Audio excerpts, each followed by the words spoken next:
여러분, 지금 제가 보여드릴 이야기를 듣고 나면 잠을 못 잘 수도 있습니다. 왜냐하면 그동안 우리가 믿어왔던 모든 것들이 거대한 거짓말이었다는 걸 알게 될 테니까요. 리플이 왜 7년간 고생했는지 알고 계세요? SEC 소송, 기술적 한계, 중앙화 논란, 전부 개소리였습니다. 진짜 이유는 훨씬 더 충격적이에요. 그리고 훨씬 더 무서워요. 실리콘밸리에는 절대 건드리면 안 되는 사람들이 있습니다. 이들을 건드리면 어떻게 되는지 리플이 몸소 보여준 거예요. 2020년 12월 22일 밤 SEC 발표 30분 전부터 누군가 대량으로 리플을 팔기 시작했습니다. 미리 알고 있었다는 뜻이죠. 그런데 더 소름 끼치는 사실이 있어요. 바로 그날 밤 비트코인이 사상 최고가를 기록했다는 겁니다. 이게 우연일까요? 절대 아닙니다. 누군가 리플을 죽이고 그 자리를 비트코인이 차지하도록 치밀하게 계획한 거예요. 그 누군가가 누구인지 알면 여러분도 소름이 돋을 겁니다. 2004년 페이팔이라는 작은 회사가 15억 달러에 매각되면서 6명의 젊은이들이 하루아침에 억만장자가 되었습니다. 일론 머스크, 피터 틸, 리드 호프만, 언론에서는 이들을 페이팔 마피아라고 불렀어요. 왜 마피아라고 했을까요? 진짜 마피아처럼 행동했기 때문이에요. 이들은 그 돈으로 실리콘밸리를 완전히 장악했어요. 테슬라, 페이스북, 링크드인, 지금 여러분이 알고 있는 거의 모든 빅테크 기업들 뒤에 이들이 있었습니다. 그런데 2009년 비트코인이 나타났을 때는 어땠을까요? 이들은 비트코인을 자신들의 편으로 만들었어요. 투자하고 지원하고 키워나갔죠. 결과적으로 비트코인은 이들의 완벽한 통제하에 들어갔어요. 그런데 2017년 예상치 못한 복병이 나타났습니다. 리플이었죠. 이번에는 상황이 완전히 달랐어요. 리플은 그들이 통제할 수 없는 기술이었고 더 심각하게는 그들의 핵심 사업을 위협했어요. 3초 만에 국제 송금, 거의 제로에 가까운 수수료. 이런 기술이 대중화되면 그들이 만든 결제 생태계가 완전히 무너질 수 있었거든요. 그리고 리플은 실제로 성과를 내고 있었어요. 시가총액 3위, 200개가 넘는 금융기관들의 관심. 이때 이들은 결정을 내렸습니다. 리플은 제거해야 한다. 그렇게 리플을 향한 체계적이고 조직적인 공격이 시작되었어요. 언론 공격, 커뮤니티 분열, 거래소 압박, 그리고 마지막에 SEC 소송까지. 모든 게 너무 치밀하고 조직적이었어요. 하지만 여러분, 이야기는 여기서 끝나지 않습니다. 왜냐하면 지금 뭔가 바뀌고 있거든요. 리플이 다시 급등하고 있고 그동안 리플을 공격했던 세력들이 갑자기 조용해졌어요. 무슨 일이 일어나고 있는 걸까요? 오늘 그 모든 진실을 여러분께 공개하겠습니다. 그들이 어떻게 우리를 속였는지, 그리고 지금 왜 상황이 바뀌고 있는지 준비되셨나요? 정말 충격적인 이야기가 시작됩니다.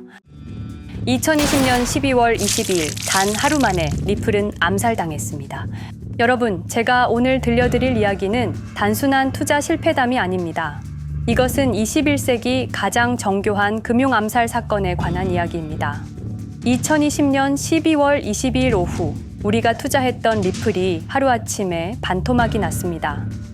당시 리플은 63% 급락했습니다. 마치 은퇴 자금이 하루아침에 반토막 나는 것과 같은 생존 본능을 자극하는 충격이었습니다. 그때 리플에 투자하셨던 분들이라면 누구나 기억하실 겁니다. 누군가는 그날 하루 만에 수천만 원을 잃었고 어떤 이는 수억이 사라지는 걸 그저 눈 뜨고 지켜볼 수밖에 없었습니다. 그리고 그날부터 진짜 전쟁이 시작됐습니다. 그때는 우리가 잘못 판단한 줄 알았습니다. 하지만 5년간 추적한 결과 알아낸 진실은 이것은 우연이 아니었습니다. 누군가 치밀하게 계획한 암살이었습니다. 먼저 왜 누군가가 리플을 없애려 했는지 이해해야 합니다. 스위프트라는 시스템을 아시나요? 현재 200여 개국 11,000개의 금융기관이 사용하는 글로벌 송금 네트워크입니다. 벨기에에 본부를 두고 있지만 실질적으로는 미국이 완전히 통제하고 있습니다. 스위프트가 왜 무서운 권력이라고 말을 하냐면요. 2012년 이란 핵제재 때 이란 은행들을 스위프트에서 완전 퇴출시켰습니다. 그 결과로 이란의 경제는 즉시 붕괴가 됐죠. 그리고 2022년 러시아의 우크라이나 침공 후 러시아 주요 은행들도 스위프트에서 퇴출됐는데 그 직후 바로 러시아의 루블화는 30% 이상 폭락했습니다. 즉 스위프트에서 쫓겨나면 그 나라는 국제거래에서 완전히 고립됩니다. 그런데 리플은 이 모든 것을 우회할 수 있었습니다. 며칠 걸리던 송금이 리플에선 5초면 끝났습니다. 기존엔 몇만 원씩 들던 수수료가 1원도 안 들었습니다. 거기다가 중개은행까지 불필요했습니다. 그리하여 2017년 리플의 위력이 증명되었습니다. 일본 SBI 그룹, 뱅크 오브 아메리카, 산탄데르 은행 등 200개 이상 금융기관이 리플 파트너십을 검토했습니다. 연간 200조 원 규모의 국제 송금 시장에서 리플이 스위프트를 완전히 대체할 수 있다는 것이 증명된 순간, 바로 이때 누군가에게는 생존 위기가 된 것입니다. 리플은 단순한 암호화폐가 아니었습니다. 리플은 미국이 전 세계를 통제하는 금융무기인 스위프트에 대한 직접적인 도전이었습니다. 스위프트는 돈의 흐름을 틀어쥔 지배의 손길이었습니다. 핵보다 강한 권력, 바로 통화망입니다. 리플 사건을 파헤치다 보니 소름 끼치는 단서들이 발견되기 시작했습니다. 첫 번째 단서, 완벽한 타이밍의 미스터리. 2020년 12월 22일의 타이밍을 분석해 보겠습니다. 12월 22일 오후 9시 30분, SEC 의장 제이 클레이튼은 임기 마지막 12시간을 남기고 전격적으로 리플에 대한 기소를 발표합니다. 그 다음 날인 12월 23일, 제이 클레이튼은 SEC 의장직에서 사임하죠. 충격적이게도 바로 다음 날, 제이 클레이튼은 월리버 에셋 매니지먼트라는 헤지펀드의 자문 역할로 합류하게 됩니다. 월리버 에셋 매니지먼트는 당시 리플과 라이벌 구도를 형성하고 있던 비트코인과 이더리움에 우리 돈 8천억이라는 거액을 투자한 회사였습니다. 그런데 클레이튼은 리플을 기소한 바로 다음 날 이 회사의 자문이 되었습니다. 두 번째 단서, 이더리움 특혜의 진실.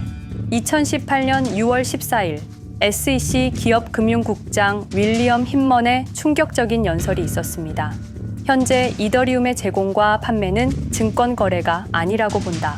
그런데 힌먼은 SEC에 오기 전 심슨 대처라는 로펌에서 근무했는데 이 로펌은 이더리움 엔터프라이즈 얼라이언스 멤버였습니다. 더욱이 SEC 재직 중에도 해당 로펌으로부터 상당한 수입을 유지하고 있었습니다. 반면 리플은 리플 CEO가 직접 만나서 명확한 지위를 요청했지만 시간이 더 필요하다며 3년을 더 기다리게 했습니다. 세 번째 단서, 결정적 발견. 가장 충격적인 단서를 발견했습니다. 2020년 12월 22일 리플 기소 발표 직전에 누군가 대량의 리플 매도 주문을 넣었다는 정황이 포착되었습니다. 마치 미리 알고 있었다는 듯이 말입니다. 이 흔적들을 추적하던 중 예상치 못한 곳으로 연결되었습니다. 실리콘밸리였습니다. 은행이나 정부가 아니라 테크 기업들이었습니다. 그것도 우리가 혁신과 자유의 상징으로 알고 있던 바로 그 실리콘밸리 말입니다. 이 세 명의 인물, 이 세 개의 사건, 전혀 관련이 없어 보이지만 공통점이 하나 있습니다. 모두가 실리콘밸리 금융 네트워크와 직접 연결되어 있었다는 겁니다. 모든 흔적이 한 곳을 가리키고 있었습니다. 리플을 제거한 배후로 의심되는 세력들, 많은 단서들이 결국 이곳을 가리키고 있었습니다. 바로 페이팔 마피아라는 이름의 거대한 네트워크였습니다. 2002년 10월 3일 페이팔이 이베이에 매각되었습니다. 이때 페이팔을 퇴사한 50명 중 38명이 새로운 기업을 창업하거나 거대한 투자를 시작했습니다. 그들은 서로 관계를 꾸준히 유지하면서 창업한 기업에 서로 투자하고 때로는 동업하면서 상호 성장하는 거대한 네트워크를 만들어냈습니다. 2025년 현재는 우리나라의 GDP보다 큰 규모의 자산을 움직이는 네트워크가 되었습니다. 이제 그들은 기업가가 아닌 제국의 지배자가 되었습니다. AI, 국방, 금융, 심지어 법까지도 전부 그들의 손안에 들어왔습니다. 그중 핵심 인물이 바로 피터 틸인데요. 팔란티어를 창업한 사람입니다. 팔란티어는 CIA, FBI, 미 국방부 등의 정부기관에 데이터 시스템을 독점으로 공급하고 있습니다. 피터 틸이 직접 설립하거나 자문을 한 회사만 무려 59개나 되는데요. 가장 유명한 사례는 페이스북의 첫 외부 투자자였다는 겁니다. 우리 돈 약 6억 정도를 투자해서 수조 원의 수익을 올렸거든요. 그리고 나서 2025년 트럼프 2기 행정부의 공동인수위원회 의장으로 발탁이 된 인물입니다. 2001년 충격적인 9.11 테러 후 그는 우리의 사기 탐지 기술을 국가 안보에 쓸 수 있다며 2003년 펠런티어를 창업했습니다. 창업과 동시에 CIA의 벤처 펀드 인큐텔로부터 투자를 받았습니다. 그리고 피터 틸은 단순히 사업만 한 것이 아닙니다. 정치인을 직접 키워냈습니다. 현재 미국 부통령인 JD 벤스는 피터 틸의 미스릴 캐피탈에서 일했고 피터 틸의 지원을 받아 나르야 캐피탈을 창업했습니다. 트럼프에게 벤스를 소개한 것도 피터 틸입니다. 그리고 일론 머스크, 우리에게는 테슬라, 스페이스X, 그리고 X로 유명한 인물이죠. 머스크 역시 트럼프 2기 행정부에 입각해서 정부 효율 성부, 도지의 수장으로 일했습니다. 연방정부 전체의 예산 삭감 권한을 가진 엄청난 자리였습니다만 지금은 트럼프와 갈등을 벌이고 있기도 하죠. 그런데 그가 트럼프의 2024년 대선 최대 후원자라는 건 변하지 않습니다. 무려 2억 9,148만 달러, 우리 돈으로 약 4,300억 원을 기부했는데요. 머스크는 그때부터 기술과 권력을 통합하려는 제국 건설에 나섰습니다. AI, 화성, 인터넷, 금융, 이제는 인류의 생각 그 자체까지 장악하려 하고 있습니다. 머스크는 원래 트럼프 지지자가 아니었습니다. 오히려 바이든을 지지했죠.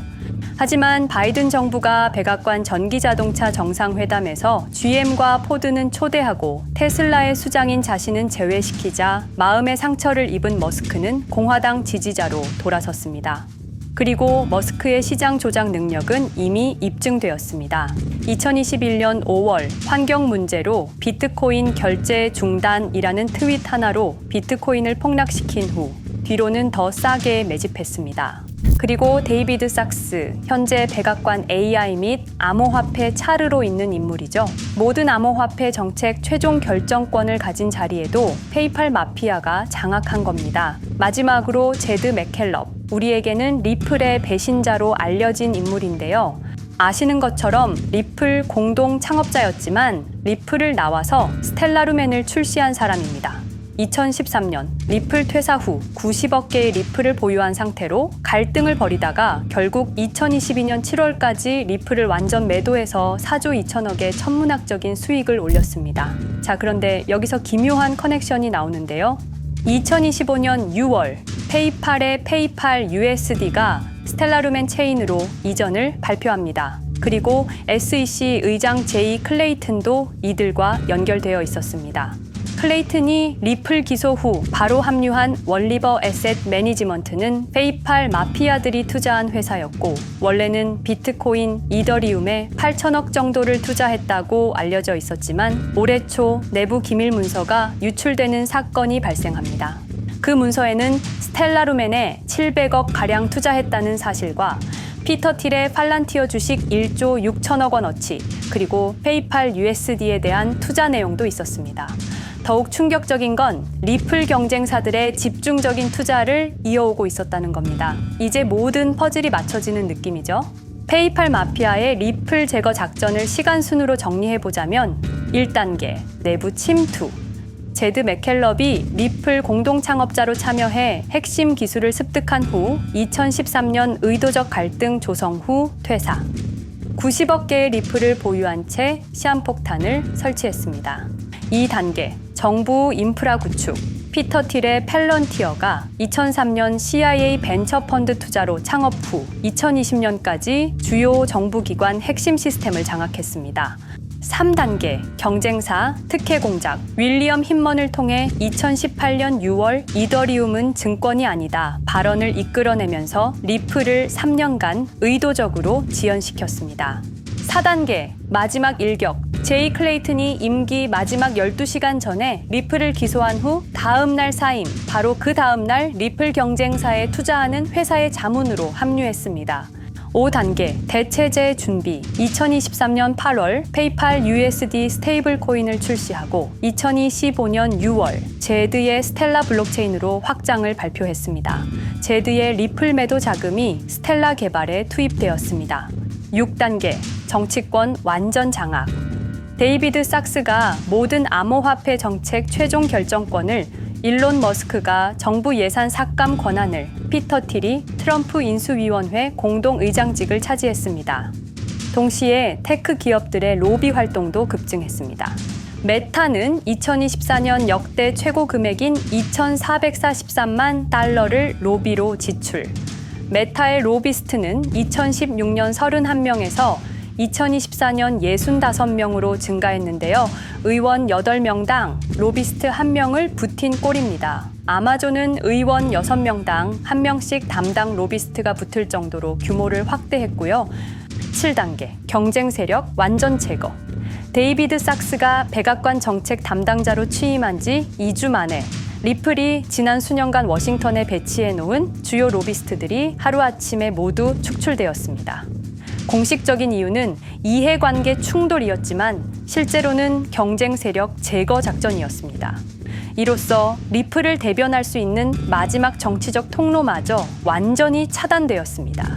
페이팔 마피아의 계획은 리플 공격이 끝이 아니었습니다. 현재 새로운 타겟을 노리고 있습니다. 그리고 그 타겟은 단순한 암호화폐가 아닙니다. 그건 머스크조차 경계할 수밖에 없는 존재, 통제 불가능한 AI 코인이었습니다. 리플에 대한 공격이 성공한 것처럼 보이지만 그들이 아직 해결하지 못한 하나의 문제가 남아 있습니다. 한 AI 코인이 일론 머스크의 테슬라 AI와 xAI를 위협할 수 있는 기술력을 가지고 있다는 것입니다. 그래서 전략이 바뀌었습니다. 죽일 수 없으면 소유하자. 머스크가 이 코인을 경계하는 증거들이 몇 가지 있는데요. 지난 6개월간 머스크의 행동 변화가 포착되었습니다. xAI에 대한 급격한 추가 투자 발표가 이어졌고 테슬라 AI 개발 속도를 급격히 가속화시키고 있습니다. 그리고 특정 AI 기술에 대한 부정적 언급이 증가하고 있는데요. 이 AI 코인은 현재 진짜 AGI 구현이 가능한 탈중앙화 AI 네트워크를 구축하고 있고 초당 수십억 단위의 연산을 처리할 수 있는 진짜 분산형 뉴럴 네트워크 기반입니다. 수백만 개의 노드가 연결된 분산 뉴럴 네트워크, 테슬라도 메타도 이 기술만큼은 아직 구현하지 못했습니다. 현재 기술로는 단 하나뿐입니다. 그러나 시가총액은 테슬라의 500분의 1 수준으로 그들이 매집을 멈추지 않는 이유입니다. 2025년 초, 이 코인의 공식 계정이 X 플랫폼에서 노출 차단된 정황이 포착됐습니다. 광고 계정도 중지됐고 해당 코인에 대한 설명 영상들도 순식간에 사라졌습니다. 이유는 머스크의 경쟁이 될 수 있는 유일한 AI였기 때문입니다. AI는 이제 권력을 쥐는 자가 인류의 사고를 설계할 수 있는 시대의 열쇠입니다. 머스크가 이 코인을 완전히 소유하게 되면 그의 AI 제국은 완성될지도 모르겠습니다. 하지만 문제가 있습니다.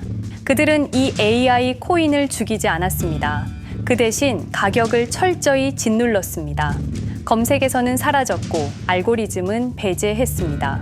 누군가는 관심 없는 프로젝트라고 말합니다. 하지만 진실은 정반대입니다. 지금도 머스크와 페이팔 마피아의 자금이 그 코인으로 조용히 흘러 들어가고 있습니다. 가격이 낮은 건 무가치해서가 아니라 그들이 싸게 사고 있기 때문입니다. 그런데 이 AI 코인의 정체를 여기 유튜브에서 공개하려 했지만 치명적인 문제를 발견했습니다. 2005년 페이팔의 웹 디자이너와 개발자들이 동영상 공유 서비스를 만들었는데 그게 바로 지금 여러분이 보고 계시는 유튜브입니다. 체드 헐리, 스티브 첸, 자베드 카림, 유튜브 창립자들도 모두 페이팔 출신입니다. 게다가 일론 머스크는 현재 X를 소유하고 있습니다. 이러한 플랫폼들에서 그들의 AI 제국을 방해하는 정보를 공개하면 검열당할 위험이 있습니다. 그런데 제가 이 코인의 정체를 세상에 폭로한 게 이번이 처음이 아닙니다. 어떤 이유에선지 그 영상은 삭제되었고 이후 채널도 더는 운영할 수 없게 되었습니다. 커뮤니티 가이드라인을 위반한 적은 없었지만 불편한 진실이 다뤄질 때마다 이런 일이 반복됐습니다. 이건 단지 투자 종목 하나를 공유하는 문제가 아닙니다. 이건 우리가 감시와 통제에 맞서 싸울 수 있는 유일한 기회입니다. 영상의 댓글란에 저항이라고 2글자를 남겨주시고 010-5528-2156 이 번호로 저항 2글자만 문자로 보내주세요. 그럼 당신은 지금 머스크가 검열하고 페이팔 마피아가 조용히 매집 중인 그 AI 코인의 정체를 가장 먼저 알게 될 것입니다. 우리는 지금 역사의 분수령을 지나고 있습니다. 진정한 탈중앙화 금융이 실현될 뻔했지만 페이팔 마피아의 방해로 더 강력하고 교묘한 지배자들이 통제하는 세상이 오고 있습니다. 페이팔 마피아가 완성하려는 새로운 세계는 팔란티어를 통해 모든 거래를 실시간으로 감시하고 페이팔의 페이팔 USD를 통해 정부 마음대로 계좌를 동결시킬 수도 있고 차세대 스위프트를 통해 우리의 거래를 통제하고 AI 기술 독점을 통해 인류의 사고방식마저 장악하려는 겁니다. 하지만 완전히 포기하기엔 너무 이릅니다. 왜냐하면 진실을 아는 사람들이 늘어나고 있고 브릭스가 여기에 대한 대안을 만들고 있으며 리플의 기술적 우수성은 여전히 변하지 않았고 아직 머스크가 완전히 통제하지 못한 진짜 AI 혁명의 씨앗인 이 코인이 남아있기 때문입니다. 규제 환경이 바뀌고 진실이 밝혀지면 리플은 언제든 재평가받을 수 있습니다. 리플 홀더들이 당한 것은 개인 투자 실패가 아니었습니다. 이것은 21세기 금융 권력 투쟁에서 일어난 결정적 전투였습니다. 리플은 비록 일시적으로 억압받고 있지만 진정한 탈중앙화 기술은 결코 사라지지 않습니다. 하지만 이 전쟁은 아직 끝나지 않았습니다. 우리가 아무것도 하지 않으면 그들은 모든 것을 가져갈 겁니다. 머스크와 페이팔 마피아는 이 시대 최고의 지배자들입니다. 하지만 그들도 막지 못하는 단 하나가 있습니다. 바로 진실을 알아버린 개인들입니다. 우리는 지금 그들에 맞설 수 있는 거의 유일한 순간에 서 있습니다. 한 통의 문자, 그것은 단순한 신호가 아닙니다. 지금 움직이는 자만이 미래를 차지할 수 있습니다. 지금까지 이 긴 이야기를 들어주셔서 감사합니다. 제가 말씀드린 모든 것들은 사실을 기반으로 하며 대부분 공개된 기록들입니다. 기억하십시오. 우리가 침묵하는 순간 그들의 승리는 완성됩니다. 리플은 억압받았지만 그 정신은 살아남았습니다. 그리고 언젠가 진짜 자유로운 AI가 세상에 다시 등장할 그날까지 우리는 싸움을 멈추지 않을 것입니다. 010-5528-2156 이 번호로 저항 2글자만 문자 보내주세요. 이 정보는 지금 공개적으로 전할 수 없습니다. 저항이라는 신호를 보내주신 분들께 제가 직접 확인 후 순차적으로 보내드리겠습니다. 당신의 작은 선택이 우리 모두의 미래를 바꿀 수 있습니다. 지금이 바로 우리가 다시 시작할 순간입니다. 저항에 동참해주세요.